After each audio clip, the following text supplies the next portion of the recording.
आणि एवढं मी गॅरंटेड सांगतोय कारण मी एक्सपिरियन्स केलेल्या गोष्टी आहेत त्या. आणि माझं आजचं बघा याच्यामध्ये काही इकॉनॉमिकल बेनिफिट आणि हे या पलीकडे मी बघतो या गोष्टीला. मी ॲज अ ॲस्पिरंट म्हणून मला ज्या गोष्टी मिळाल्या नाहीत त्या स्टुडंटपर्यंत गेल्या पाहिजे, हा डायरेक्ट माझा पहिला ॲप्रोच आहे. मग बाकी सगळं तुम्हाला जर डाऊट असतील दुसरे मला विचारा, तुम्ही मनात नका ठेवू कुठलेच सोशलॉजी, कारण तुमचे जर डाऊट सॉल्व्ह नाही झाले तुम्हाला नंतर रायटिंगला प्रॉब्लेम आहे. आणि मला तिथं कुणाकडून हे नको आहे की अरे आमच्या मास्तरने शिकवलं नाही, तुम्ही विचारलं नाही, तुम्हाला रायटिंगला एकही प्रॉब्लेम नाही येणार ही मी जबाबदारी गेली याची, तुमच्या विकली टेस्टमधून मंथली टेस्टमधून सगळ्यातून.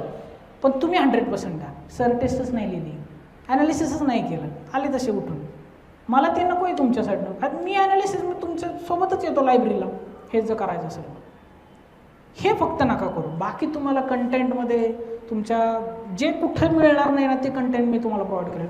आणि मराठीवाल्यांनी तर लक्षातच ठेवा ही गोष्ट, तुम्हाला महाराष्ट्रात मराठीमधला नवीन कंटेंट जर कोणी दिला तर कशाला लावा, डंके चोटवर सांगतो डायरेक्टली. मराठीचे आन्सर जर माझे इतके कोणी दाखवले ना तर खुशाल लावा मराठीचे, कारण मी तेवढा शुअर आहे माझ्या कंटेंटच्या बाबतीत. 400+ आन्सर्स आहेत माझ्याकडे आत्ता सोशलॉजीच्या प्रत्येक टॉपिकपासून, प्रत्येक टॉपिक कुठेच नाही मिळणार, कोणीच नाही देणार. आणि कुठलाच सोशलॉजीचा मास्तर स्वतःचं जर रायटिंग दाखवू शकला महाराष्ट्रात तरी झालं, तुम्ही कमवलं. मी माझं रायटिंग दाखवू शकतो, इव्हन मी प्रत्येक टॉपिकमध्ये देऊ पण शकतो, कोणी नाही देणार तुम्हाला ही गोष्ट.